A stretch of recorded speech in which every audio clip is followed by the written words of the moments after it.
Hi friends, പുതിയൊരു വീഡിയോയിലേക്ക് എല്ലാവർക്കും സ്വാഗതം. സിദ്ധുവിനോട് ചന്ദ്ര പറയാണ്, എനിക്കിനി പ്രേമേച്ചിയെ നോക്കാൻ വയ്യ, പ്രേമേച്ചി ഈ വീട് തകർക്കും, അതിൻ്റെ മുന്നേ ഞാൻ പറഞ്ഞതുപോലെ അവരെ വല്ല നഴ്സിംഗ് ഹോമിലേക്ക് കൊണ്ടുപോയി ആക്ക്. അതിനെക്കുറിച്ച് ഞാനൊന്ന് ആലോചിക്കട്ടെ. ആലോചന അവളുമായിട്ടായിരിക്കും, ആ ദേവികയുമായിട്ട്. അതെ, എൻ്റെ ഭാര്യയാവാൻ പോകുന്ന അവളുമായിട്ട് തന്നെയാണ് ഞാൻ ആലോചിക്കാൻ പോകുന്നത്. അവൾ എനിക്ക് നല്ലത് മാത്രമാണ്, ദേവിക എൻ്റെ നല്ലത് മാത്രമാണ് ചിന്തിക്കുക, അല്ലാതെ എനിക്ക് ദോഷം വരുന്നതൊന്നും ദേവിക ചിന്തിക്കില്ല. അതിന് അവൾ തന്നെ ഒരു ദോഷമല്ലേ, ഇനി വേറൊരു ദോഷം. ഞാൻ എന്തായാലും പറയാനുള്ളത് പറഞ്ഞു കഴിഞ്ഞു. സിദ്ധുവേട്ടൻ തന്നെ തീരുമാനിച്ചോ എന്ന് പറഞ്ഞാണ് ചന്ദ്ര അകത്ത് പോകുന്നത്. പിന്നീട് ദേവികയും പ്രിയയും മാലിന്യം കൊണ്ട് മനോഹരന്റെ വീട്ടിലേക്ക് വരികയാണ്. എന്നിട്ട് മനോഹരനോട് പരിചയപ്പെടുത്തി കൊടുക്കുകയാണ്. അച്ഛനോ ഇതാരാണെന്ന് മനസ്സിലായി? ഇല്ല മോളെ, ആരാണിത്? അപ്പോൾ മുത്തശ്ശിക്ക് മനസ്സിലായോ? അപ്പോൾ മുത്തശ്ശി കളിയാക്കിയിട്ട് പറയണം, ഇന്നലെ പേടകത്തിൽ ശൂന്യാകാശത്തിലേക്ക് പോയ ആളല്ലേ. അത് കേട്ടപ്പോൾ മാലിനി തന്നെ അങ്ങ് അതിശയിച്ചു പോവാണ്. ഇവരെന്താ ഇങ്ങനെ ഒരു മറുപടി പറയുന്നത് എന്നുള്ള ഭാവത്തിൽ കേട്ടോ. അപ്പോൾ ദേവിക പറയണേ, ചേച്ചി ഒന്നും കരുതണ്ട, മുത്തശ്ശിയുടെ സ്വഭാവം ഇങ്ങനെയാണ്. എന്നിട്ട് ദേവിക മാലിനിയെ പരിചയപ്പെടുത്തി കൊടുക്കുകയാണ്. എൻ്റെ അമ്മയുടെ ചേച്ചിയുടെ മോളാണ്, ഡോക്ടറാണ്, മാലിനി എന്നാണ് പേര്, ഇവിടെ സിറ്റി ഹോസ്പിറ്റലാണ് ജോലി ചെയ്യുന്നത് എന്ന് പറയുമ്പോൾ മാലിനി പറയണേ, ഞാനിവിടെ ഉണ്ടായിരുന്നില്ല, വിദേശത്തായിരുന്നു, അതുകൊണ്ടാണ് എനിക്ക് കല്യാണത്തിനൊന്നും കൂടാൻ കഴിയാതിരുന്നത്. അപ്പോൾ മുത്തശ്ശി പറയണേ, ഡോക്ടറായത് എന്തുകൊണ്ടും നന്നായി, ഇനിയിപ്പോൾ എന്തെങ്കിലും അസുഖം വന്നാലും ഡോക്ടറെ വിളിച്ച് ഫോണിൽ വിളിച്ച് സംസാരിച്ചാൽ മതിയല്ലോ. അല്ല, ഡോക്ടറുടെ കുടുംബം, ഭർത്താവും കുട്ടികളും ഒക്കെ എവിടെ? അതിന് ഞാൻ കല്യാണം കഴിച്ചിട്ടില്ല. അത് കേട്ടപ്പോൾ മുത്തശ്ശി അങ്ങ് പരിഹസിക്കൽ തുടങ്ങി. അത് ശരി, മൊത്തം കുടുംബവും ഇങ്ങനെ തന്നെയാണോ? എന്താ ഡോക്ടർ കല്യാണം കഴിക്കാതിരുന്നത്? അതൊന്നുമില്ല, എനിക്ക് കല്യാണം കഴിക്കാൻ തോന്നിയില്ല. ഇവളൊരുത്തി കല്യാണം കഴിച്ചു, പക്ഷേ ഭർത്താവില്ല. മോള് കല്യാണം കഴിച്ചില്ല, അതുകൊണ്ട് ഭർത്താവുമില്ല. അത് കേട്ടപ്പോൾ മനോഹരൻ പറയണേ, എന്താ അമ്മ ഇങ്ങനെയൊക്കെ പറയുന്നത്? ഇങ്ങനെയാണ് വരുന്ന വീട്ടിലുള്ള അതിഥികളോട് ഇങ്ങനെ പെരുമാറുക? അതിന് ഞാൻ പറഞ്ഞതിൽ എന്ത് തെറ്റാനുള്ളത്? ഞാൻ സത്യമല്ലേ പറഞ്ഞത്. അപ്പോൾ മനോഹരൻ പറയണേ, ദേവിക മോളെ, നീ മാലിനിയെ കൊണ്ടുപോയി എന്തെങ്കിലും കുടിക്കാൻ കൊടുക്കുക എന്ന് പറഞ്ഞ് അവർ 3 പേരും കൂടി അകത്ത് പോവാണ്. അവർ പോയി കഴിഞ്ഞ ശേഷം മുത്തശ്ശി മനോഹരനോട് പറയണ, അല്ല ദേവികയുടെ ഉദ്ദേശം എന്താണ് മനോഹര? ഇപ്പോൾ ഓരോരുത്തരായി വരുന്നുണ്ടല്ലോ, ഇവൾക്കിപ്പോൾ അല്ലെങ്കിലേ തലക്കനം കൂടുതലാണ്, ഇനിയിപ്പോൾ ബന്ധുബലം കൂടി ആയാലേ അവളെ പിടിച്ചാൽ കിട്ടില്ല. അത് അമ്മയ്ക്ക് മനസ്സിലായല്ലോ, അതുകൊണ്ട് അമ്മ ദേവികയോട് സൂക്ഷിച്ചും കണ്ടും പെരുമാറിയാൽ മതി. ഞാൻ ഇങ്ങനെയൊക്കെ തന്നെയാണ് പെരുമാറുക. എന്താ അവൾ എന്നെ മൂക്കി കയറ്റി കളയുമോ? അമ്മയ്ക്ക് അതിനെ പ്രായമായി എന്നേ ഉള്ളൂ, വകതിരിവില്ല. അല്ലെങ്കിൽ അമ്മ ഒരു വീട്ടിലേക്ക് വരുന്ന അതിഥിയോട് ഇങ്ങനെയൊക്കെയാണോ സംസാരിക്കും, പെരുമാറുമൊക്കെ ചെയ്യാം? എനിക്ക് ഇഷ്ടമുള്ളത് പോലെ പെരുമാറും. അതിനെ ഇതെൻ്റെ വീടാണ്, എനിക്ക് തോന്നിയതുപോലെ ഞാൻ പെരുമാറും, എന്നെ ആരും ഭരിക്കാനൊന്നും വരണ്ട. അപ്പോൾ മനോഹര, ഒന്ന് പതിയെ പറ അമ്മ, അവർ കേൾക്കും. അവർ കേട്ടാൽ എനിക്കെന്താ, ഇത് എൻ്റെ വീടാണെന്നും പറഞ്ഞ് ദേഷ്യം പിടിച്ച് മുത്തശ്ശി അകത്ത് പോവാണ്. പിന്നീട് മാലിനി ദേവികയോട് സംസാരിക്കുകയാണ്, നീ എന്തിനാണ് ഇങ്ങനെ സഹിച്ച് ജീവിക്കുന്നത്? നിനക്ക് മറ്റെവിടേക്കെങ്കിലും മാറി താമസിച്ചൂടെ? അപ്പോൾ ദേവിക, ഞാനിപ്പോൾ അടുത്ത് തന്നെ മാറി താമസിക്കും ചേച്ചി. വെറുതെ എന്തിനാണ് ദേവിക നല്ലൊരു ജീവിതം ഒറ്റയ്ക്ക് ജീവിച്ച് പഴക്കി കളയുന്നത്? അവർ സംസാരിക്കുമ്പോഴത്തേക്കും അവിടേക്ക് ശരത്ത് വരികയാണ്. അപ്പോൾ ശരത്തിനാണെങ്കിലോ പ്രേമയുടെ കയ്യിൽ നിന്നും കണക്കിന് കിട്ടിയത് കൊണ്ട് എണീറ്റ് നടക്കാൻ പോലും കഴിയാതെയാണ് വരുന്നത്. ഉമ്മറത്തൊരു കാറ് കിടക്കുന്നത് കാണുമ്പോൾ ശരത്ത് ഇതിപ്പോൾ ആരുടെ കാറാണ് എന്നുള്ള ഭാവത്തിലാണ് കേട്ടോ നോക്കുന്നത്. അപ്പോഴത്തേക്കും പ്രിയ വരികയാണ്. അപ്പോൾ പ്രിയ ചോദിക്കുകയാണ്, വന്നോ എന്ന് ചോദിക്കുമ്പോൾ, അല്ല ഇത് ആരുടെ കാറാണ്? അപ്പോൾ പ്രിയ പറയണേ, ഇത് ചേച്ചിയുടെ കാറാണ്. അതിന് അവർക്ക് കാർ ഓടിക്കാനൊക്കെ അറിയുമോ? അവർക്ക് കാർ ഓടിക്കാനൊക്കെ അറിയുമല്ലോ. അപ്പോൾ ഈ കാറ് വാങ്ങാനുള്ള കാശ് എവിടെ നിന്ന്? അത് ജോലി ചെയ്ത് ഉണ്ടാക്കിയതാണ്. ഒരു ജോലി ചെയ്താലൊന്നും ഇത്രയ്ക്ക് കാറ് വാങ്ങാനുള്ള കാശൊന്നും കിട്ടില്ല. വെറുതെ നീ പറയാൻ നിൽക്കണ്ട, നീ എന്നെ വെറുതെ പറ്റിക്കാനൊന്നും നിൽക്കണ്ട. അപ്പോൾ പ്രിയ പറയണ, അത് ശരിയാണ്, ഇത് ചേച്ചിയുടെ കാറാണ്. ചേച്ചിയുടെ ചേച്ചി? അതെ, അച്ഛൻ്റെ മോളാണ്. അങ്ങനെ ഒരാളെയൊന്നും ഇതുവരെ കണ്ടിരുന്നില്ലല്ലോ. അവരിവിടെ ഉണ്ടായിരുന്നില്ല, വിദേശത്തായിരുന്നു, ഇപ്പോഴാണ് നാട്ടിലെത്തിയത്. ഇനി ഇവിടെ തന്നെ കാണും. ചേച്ചിക്കിപ്പോൾ ബന്ധുബലം കൂടി വരികയാണ്, അതുകൊണ്ട് ശരത്തെ നീ ഒന്ന് സൂക്ഷിച്ചോ. അതിനെ ഞാൻ എന്തിനാണ് സൂക്ഷിക്കുന്നത്? അവരെ വലിയ പുള്ളിയാണ്. അവര് വലിയ പുള്ളിയായാൽ എനിക്കെന്താ? ദേവിക എനിക്ക് പേടിയില്ല, എന്നിട്ടല്ലേ ദേവികയുടെ ചേച്ചിയെ. ഇപ്പോൾ പ്രിയ പറയണേ, ദേവിക ചേച്ചിക്ക് ബന്ധുബലം കൂടുന്തോറും അവരെയെല്ലാം നിനക്കെതിരെയാണ് തിരിക്കാൻ പോകുന്നത്. ഇനിയിപ്പോൾ എൻ്റെ നേരെ തിരിഞ്ഞോ?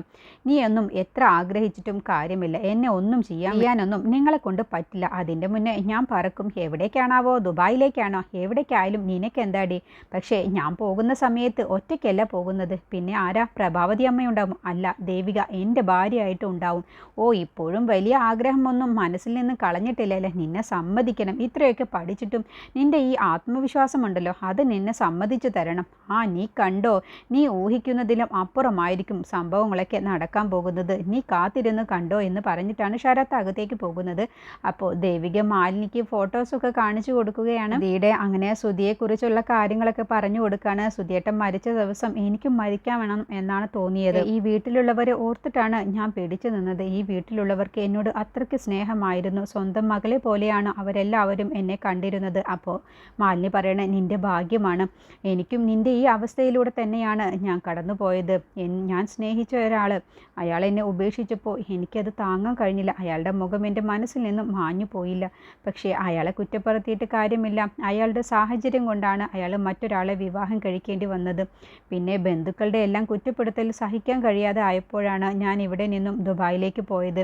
അവിടെയാവുമ്പോൾ ആരും കുറ്റപ്പെടുത്താനില്ലല്ലോ. ജോലി, വീട്, അത് കഴിഞ്ഞ് വീട്, ജോലി, ഇങ്ങനെയല്ലേ ദിവസങ്ങൾ കടന്നു പോകുന്നത്. അതുകൊണ്ട് പിന്നെ ആരുടെയും ഒരു ശല്യവും ഉണ്ടായിരുന്നില്ല. കുറേ വർഷങ്ങൾ കഴിഞ്ഞു പോയി. പിന്നെ വല്ലാത്ത ശൂന്യത തോന്നി. അതുകൊണ്ടാണ് തിരിച്ചു വന്നത്. ഈ വരവിൽ എനിക്ക് ചില ഉദ്ദേശങ്ങളൊക്കെ ഉണ്ട്. അറ്റുപോയതൊക്കെ കൂട്ടിച്ചേർക്കണം. അതാണിപ്പോൾ എൻ്റെ ഉദ്ദേശം. അപ്പോൾ ദേവിക പറയണ, അല്ല, ആ സ്നേഹിച്ച ആൾ വേറെ വിവാഹം കഴിച്ചു. അയാൾക്ക് കുടുംബമൊക്കെ ഉണ്ട്. ഇപ്പോൾ അയാളെ കുറിച്ച് വല്ലതും അറിയുമോ? അയാളെ കാണാറുണ്ടോ എന്ന് ചോദിക്കുമ്പോൾ ഇപ്പോൾ വെച്ച് ഞാൻ കാണാറുണ്ട്. ദേവിക പറയണ, ചേച്ചിക്ക് പറ്റിയ ഒരാളെ ഞാൻ കണ്ടുപിടിച്ച് ചേച്ചിയുടെ വിവാഹം നടത്തി തരാം. അതൊന്നും വേണ്ട, എനിക്ക് വേണ്ട ഭർത്താവിനെ ഞാൻ തന്നെ കണ്ടുപിടിച്ചോളാം. ദേവിക പറയണേ, എങ്ങനെയാ ആളുകൾക്ക് ഇങ്ങനെയൊക്കെ പറ്റുന്നു? ഒരാളെ സ്നേഹിച്ചിട്ട് മറ്റൊരാളെ വിവാഹം കഴിയാൻ എങ്ങനെ ഇവരെ കൊണ്ടൊക്കെ സാധിക്കുന്നു? എങ്ങനെയാണ് ഇവരുടെ മനസ്സ് അങ്ങനെയൊക്കെ സാധിക്കുന്നത്? അപ്പോൾ മാലിനി പുഞ്ചിരിച്ചുകൊണ്ട്, അതൊന്നും അറിയില്ല. അങ്ങനെ ദേവിക, ചേച്ചിക്ക് എന്ത് സഹായത്തിനും ഞാനുണ്ട് കേട്ടോ. ഇനിയിപ്പോൾ ഇടയ്ക്കിടയ്ക്കൊക്കെ ചേച്ചി ഇവിടേക്ക് വരണമെന്ന് പറഞ്ഞു വിടാൻ നോക്കണ്ട. അപ്പോഴാണ് ദേവിക പറയുന്നത്, ഇവിടെ മറ്റൊരാൾ കൂടിയുണ്ട്, ശരത്ത്, എൻ്റെ മെയിൻ ശത്രുവാണ്. ഒക്കെ കൊടുത്ത് വളർത്തിക്കൊണ്ടിരിക്കുകയാണ്. എന്തിനാണെന്നോ? ബലി കൊടുക്കാൻ. അത് കേട്ടപ്പോൾ മാലിനി അങ്ങ് ഞെട്ടിപ്പോവാണ്. എന്താ ദേവിക നീ പറയുന്നത്? പറയാൻ ഒരുപാടുണ്ട് ചേച്ചി. അതൊക്കെ വിശദമായിട്ട് മറ്റൊരു ദിവസം ഞാൻ ചേച്ചിക്ക് പറഞ്ഞു തരാം. അതിൻ്റെ മുന്നേ ആ ശരത്തിനെ കാണണമെന്നുണ്ടോ ചേച്ചിക്ക്? എനിക്കുണ്ട്. ആളാരാണെന്നുള്ളതൊന്നും അറിഞ്ഞിരിക്കാമല്ലോ. അങ്ങനെ ശരത്തിനെ വിളിക്കുകയാണ്. എന്നിട്ട് ശരത്തിനോട് പറയണേ, ഇതെൻ്റെ ചേച്ചിയാണെന്ന് പറഞ്ഞ് പരിചയപ്പെടുത്തുമ്പോൾ പെട്ടെന്ന് ശരത്തിന് ഓർമ്മ വരികയാണ്, തങ്കച്ചി കാണിച്ചു കൊടുത്ത ഫോട്ടോയിലുള്ള ആ സ്ത്രീ ആണല്ലോ ഇത് എന്നുള്ള ഭാവത്തിലിട്ട്. അപ്പോൾ മാലിനി ചോദിക്കണം, അല്ല ശരത്തെ, നീ എന്നെ ഇതിൻ്റെ മുന്നേ കണ്ടിട്ടുണ്ടോ? അല്ല, കണ്ട പോലെ തോന്നിപ്പിക്കുന്നല്ലോ എൻ്റെ മുഖഭാവം. ഇല്ല, ഞാൻ കണ്ടിട്ടില്ല. നിങ്ങളെ ഞാൻ ആദ്യമായിട്ട് കാണുകയാണ്. അപ്പോഴത്തേക്കും മുത്തശ്ശി വരികയാണ്. എന്നിട്ട് പറയണേ, എൻ്റെ നെറ്റുമോളെ കല്യാണം കഴിക്കാനിരുന്നിരുന്ന പയ്യനാണ്. എന്ത് ചെയ്യാനാണ്, വിധി അങ്ങനെ ഉണ്ടായില്ല. അത് കേട്ടപ്പോൾ മനോഹരൻ പറയണേ, എന്തിനാണ് അമ്മ ഇതൊക്കെ പറയുന്നത്? ഇപ്പോൾ ഞാൻ അതിന് വേണ്ടാത്തതല്ലല്ലോ പറഞ്ഞത്. ഞാൻ എൻ്റെ മനസ്സിലുള്ള ആഗ്രഹമാണ്. ഞാൻ ഒരുപാട് ആഗ്രഹിച്ചതായിരുന്നു നിത്യമോളുടെയും ശരത്തിൻ്റെയും വിവാഹം. പക്ഷെ അത് നടന്നില്ല. അപ്പോൾ മാലിനി പറയണേ, എല്ലാം ദൈവം നിശ്ചയിച്ചതുപോലെയല്ലേ വരൂ എന്ന് പറഞ്ഞ് മാലിനി എല്ലാവരോടും യാത്ര പറഞ്ഞ ശേഷം അവിടെ നിന്ന് പോവാട്ടോ. അത് കഴിഞ്ഞ് ദേവിക വരുന്ന സമയത്ത് ശരത്താണെങ്കിലോ ഈ തങ്കച്ചി കാണിച്ചു കൊടുത്ത ഈ ഫോട്ടോസ് നോക്കിയിരിക്കാൻ കേട്ടോ. എന്നിട്ട് ദേവികയോട് പറയണേ, ഹലോ, ഒന്നവിടെ നിന്നേ എന്ന് പറയണേ. എന്താണാവോ? അല്ല, നിങ്ങൾക്ക് എല്ലാവർക്കും ഈ ഒരു സ്വഭാവം മാത്രമാണ്? നിങ്ങളെ കുടുംബത്തിലുള്ളവർക്ക് എല്ലാവർക്കും ഈ സ്വഭാവമാണ്? എന്ത്?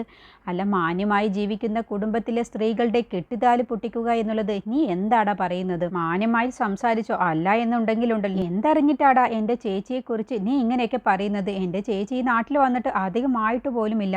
അപ്പോൾ ശരത്ത് പറയണേ, നിന്നേക്കാളും കൂടുതൽ നിൻ്റെ ചേച്ചിയെക്കുറിച്ച് എനിക്കറിയാം. നിൻ്റെ ചേച്ചിയെക്കുറിച്ച് എനിക്ക് പലതും അറിയാം. എന്നെക്കുറിച്ചും എനിക്ക് പലതും അറിയാലോ. ആ പാവം പിടിച്ച ചന്ദ്രയുടെ കെട്ടുതാലി പൊട്ടിക്കാൻ വേണ്ടി നടക്കുകയല്ലേ നീ? അതിന് ഞാൻ പൊട്ടിക്കുന്നത് എന്തിനാണ്? അവള് തന്നെ പൊട്ടിച്ചെറിഞ്ഞതല്ലേ? ഇതേ റൂട്ടിൽ കൂടെ തന്നെയാടി നിൻ്റെ ചേച്ചിയും നടക്കുന്നത്. നീ ചന്ദ്രയുടെ താലി പൊട്ടിക്കാൻ നടക്കുന്നു, നിൻ്റെ ചേച്ചി അക്ഷരയുടെ താലി പൊട്ടിക്കാൻ വേണ്ടി നടക്കുന്നു. അത് കേട്ടപ്പോൾ ദേവികയ്ക്ക് അങ്ങ് ദേഷ്യം പിടിക്കണം. അനാവശ്യം പറഞ്ഞാലുണ്ടല്ലോ, നാക്കിന് എല്ലില്ല എന്ന് കരുതി പലതും വിളിച്ചു പറഞ്ഞാലുണ്ടല്ലോ.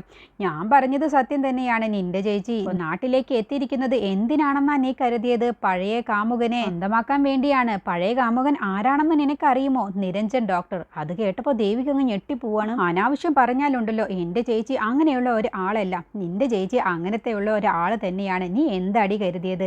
നിൻ്റെ ചേച്ചിയെക്കുറിച്ച് എല്ലാം അറിഞ്ഞിട്ട് തന്നെയാണ് ഞാൻ അതുകൊണ്ടാണ് പറഞ്ഞത്. ചേച്ചിയും അനിയത്തിയും താലി പൊട്ടിക്കുന്നവരാണെന്ന് പറഞ്ഞത് പിന്നെ എന്തുകൊണ്ടാണെന്നാണ് നീ കരുതിയത്? എൻ്റെ ചേച്ചി ഇതുവരെയും വിവാഹം കഴിക്കാതെ പഴയ കാമുകനെയും ഓർത്ത് നടക്കുന്നത് എന്തുകൊണ്ടാണെന്നോ നീ കരുതിയത്? അത്രയ്ക്ക് തീവ്രമായ പ്രണയമായിരുന്നു അവരുടേത്. ഇപ്പോൾ അവർ തമ്മിൽ വീണ്ടും കണ്ടുമുട്ടി. ഇപ്പോൾ അവനെ സ്വന്തമാക്കാനാണ് നിൻ്റെ ചേച്ചി നടക്കുന്നത്. അത് കേട്ടപ്പോൾ ദേവിക്ക് നല്ല ദേഷ്യം പിടിക്കണേ. ഇനി എൻ്റെ ചേച്ചിയെക്കുറിച്ച് അനാവശ്യമായിട്ട് ഒരക്ഷരം പറഞ്ഞാലുണ്ടല്ലോ എന്ന് പറഞ്ഞ് കഴുത്തിന് കയറി പിടിക്കാൻ കേട്ടോ. അതോടുകൂടി വിഴടി, എൻ്റെ ദേഹത്തു നിന്ന് കൈ എടുക്കടി എന്ന് പറഞ്ഞ് ദേവിക ഒരു തട്ടങ്ങ് വെച്ച് കൊടുക്കുകയാണ്. അപ്പോൾ ദേവിക അങ്ങ് വീഴാൻ പോവാണ്ട്. അപ്പോഴത്തേക്കും ദേവിക പിന്നെ അങ്ങ് ഭ്രാന്തിയെ പോലെയാണ് ശരത്തിനോട് പെരുമാറുന്നത്. അങ്ങനെ ശരത്തിനെ ഒരുപാട് അങ്ങ് ഉപദ്രവിക്കുകയാണ് കേട്ടോ. അങ്ങനെ ദേവിക നന്നായിട്ട് തന്നെ ശരത്തിനെ പഞ്ഞിക്കിടുകയാണ്. അങ്ങനെ ദേവിക ശരത്തിൻ്റെ കഴുത്ത് പിടിച്ച് അമർത്തി കൊല്ലാനൊക്കെ ശ്രമിക്കുകയാണ് കേട്ടോ. അപ്പോഴത്തേക്കും ശരത്ത് താഴെ വീണിട്ടുണ്ടാവും. അങ്ങനെ താഴെ വീണ ദേവിക ശരത്തിൻ്റെ പുറത്ത് കയറിയിട്ട് നന്നായിട്ട് കഴുത്ത് പിടിച്ച് അമർത്തി കൊല്ലാൻ നോക്കുകയാണ്. അങ്ങനെ ശരത്ത് ശ്വാസം കിട്ടാതെ കിടന്ന് പെടയുകയാണ് കേട്ടോ. അപ്പോഴേക്കും മുത്തശ്ശി ആരെങ്കിലും വരണേ എന്നൊക്കെ വിളിക്കുന്നുണ്ട്. അങ്ങനെ ആ ഒരു ബഹളം കേട്ടാണ് ഇനി അവിടേക്ക് മുത്തശ്ശി നിമിഷയും മനോഹരനും പ്രിയയൊക്കെ ഓടി വരുന്നത്. അങ്ങനെ മനോഹരനാണ് ദേവികയെ പിടിച്ചു മാറ്റുന്നത്. അങ്ങനെ ശ്വാസം കിട്ടാതെ ശരത്ത് കിടന്ന് പെടയുന്നുണ്ട്. എന്താണ് ഇവിടെ ഉണ്ടായത് എന്ന് മുത്തശ്ശി ചോദിക്കാൻ കേട്ടോ. അപ്പോൾ ദേവിക കാര്യം പറയണേ, എൻ്റെ ചേച്ചിയെക്കുറിച്ച് ഇവൻ അപവാദം പറഞ്ഞു. അപവാദമോ? അതെ, ഇവൻ ഇല്ലാത്ത കാര്യമാണ് പറഞ്ഞത്. ഇവനെ കൊല്ലുകയല്ലേ വേണ്ടത്. അത് കേട്ടപ്പോൾ മനോഹരൻ പറയണേ, മാന്യമായി ജീവിക്കുന്നവരെ കുറിച്ച് ഇല്ലാത്തത് പറഞ്ഞ നിന്റെ ആണപ്പല്ല് അടിച്ച് താഴെ ഇടും. മുത്തശ്ശി പറയണേ, എന്തിനാടാ ഇങ്ങനെ തെളിവില്ലാതെ ഇങ്ങനെ ഓരോന്ന് സംസാരിക്കുന്നത്? ഇങ്ങനെയൊക്കെ പറയാൻ പാടുണ്ടോ? അതിന് തെളിവുണ്ട് മുത്തശ്ശി. തെളിവോ? ഇവൻ്റെ കയ്യിൽ തെളിവൊന്നും ഉണ്ടാവില്ല മുത്തശ്ശി എന്ന് ദേവിക പറയുമ്പോൾ, എൻ്റെ കയ്യിൽ തെളിവുണ്ട്. ഇവരുടെ ചേച്ചിയും നിരഞ്ജൻ ഡോക്ടറും തമ്മിൽ അടുപ്പത്തിലാണ്, എനിക്കറിയാം എന്ന് പറഞ്ഞ് ആ തെളിവ് അങ്ങ് കാണിച്ചു കൊടുക്കാണ്ടോ. അത് കണ്ടതോടുകൂടി ദേവിക അടക്കം എല്ലാവരും അങ്ങ് ഞെട്ടിപ്പോവാണ്. അപ്പോൾ മുത്തശ്ശി പറയണേ, ശരത്ത് പറയുന്നുണ്ട് എന്ന് കരുതി നിങ്ങൾ ആരും അങ്ങനെ അവിശ്വസിക്കുകയൊന്നും വേണ്ട. ഇപ്പം കണ്ടില്ലേ, തെളിവുള്ളത് കൊണ്ടല്ലേ ശരത്ത് ഇങ്ങനെ പറഞ്ഞത്. അപ്പോൾ പ്രിയ പറയണേ, ഇങ്ങനെ ഒരു ഫോട്ടോ കണ്ടു എന്ന് കരുതി അവർ അരുതാത്ത ബന്ധമുണ്ട് എന്ന് ഒരിക്കലും പറയരുത്. ഇങ്ങനെയൊക്കെ കുഷ്ഠം പിടിച്ച മനസ്സുള്ളവർക്കാണ് ഇങ്ങനെയൊക്കെ ചിന്തിക്കാൻ കഴിയും. ഇന്നത്തെ കാലത്ത് ആണും പെണ്ണും ഒരുമിച്ച് ഒരു ഭക്ഷണം കഴിച്ചു എന്ന് കരുതിയിട്ടോ ഫോട്ടോ എടുത്തു എന്ന് കരുതിയിട്ടോ ഇങ്ങനെ വേണ്ടാത്തതൊന്നും പറഞ്ഞു വരത്താൻ നിൽക്കണ്ട. അപ്പോൾ മനോഹരൻ പറയണേ, അത് ശരിയാണ് മോള് പറഞ്ഞത്. ഇന്നൊക്കെ AI ഉള്ള കാലമാണ്. അതുകൊണ്ട് ഏത് ഫോട്ടോസ് എങ്ങനെ വേണമെങ്കിലും മാറ്റിയെടുക്കാൻ കഴിയും. അതുകൊണ്ട് ഇത് കണ്ടാലൊന്നും നമുക്ക് വിശ്വസിക്കേണ്ട മോളെ. ഇവനങ്ങനെ പല ഫോട്ടോസും കാണിക്കും. മോൾ അത് കണ്ടൊന്നും വിഷമിക്കാൻ നിൽക്കണ്ട.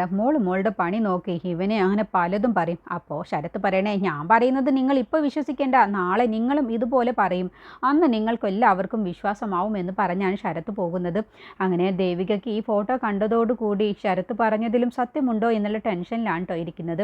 അപ്പോൾ ശരത്തിനാണെങ്കിലോ ദേവികയുടെ കയ്യിൽ നിന്നും കണക്കിന് കിട്ടിയത് കൊണ്ട് മേലും കൈയും തലയും ഒക്കെ ആകെ വേദനയെടുത്ത് ഇവളെ ഞാനിന്ന് കൊന്നാലുണ്ടല്ലോ എന്നുള്ള ഭാവത്തിലാണ് ദേഷ്യത്തിൽ ദേവികയെ നോക്കിയിട്ടിരിക്കുന്നത്.